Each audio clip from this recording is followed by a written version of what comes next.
Well, dear students, in this session I am going to discuss with you constructive contract or implied in law contract. पिछले session में मैंने implied in fact के बारे में बताया था कि वहाँ इंटेंशन जो है वो पार्टीज की आमने सामने होने की वजह से डिटरमिन हो जाती है। बस का आना और आपका खड़े होना आपकी इंटेंशंस बता रहे हैं। लेकिन कुछ कॉन्ट्रैक्ट्स ऐसे हैं जिसमें पार्टीज की इंटेंशन कॉन्ट्रैक्ट करने की नहीं है, लेकिन फिर भी कॉन्ट्रैक्ट हो जाता है। वो कैसे? ये वो कॉन्ट्रैक्ट्स हैं जिसमें पार्टीज एक दूसरे को जानती ही नहीं, फिर भी कॉन्ट्रैक्ट हो जाता है। इंटेंशंस ही नहीं, लेकिन फिर भी आ जाती। वहाँ इंटेंशन कहाँ से आती है? Bye the mind of the law.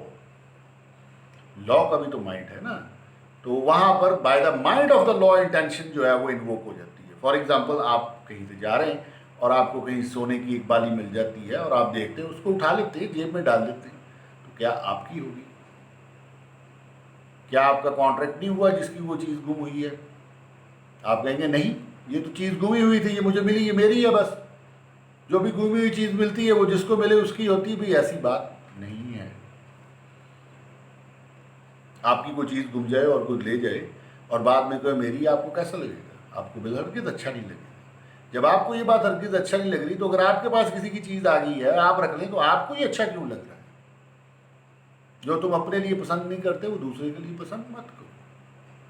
This is the base of the constructive contract या इंप्लाइड इन लॉ कॉन्ट्रैक्ट। तो आपको वो जो चीज़ मिली है, आपने जेब में डाली है, तो आपका कॉन्ट्रैक्ट ऑटोमेटिकली हो गया। आप कहते हैं मेरी इंटेंशन नहीं थी, दूसरे की इंटेंशन नहीं थी, हम जानते नहीं, तो भाई यहाँ पे intention by the mind of the law आ जाती है। I hope you have understood implied in law contract or constructive contract. Thank you very much.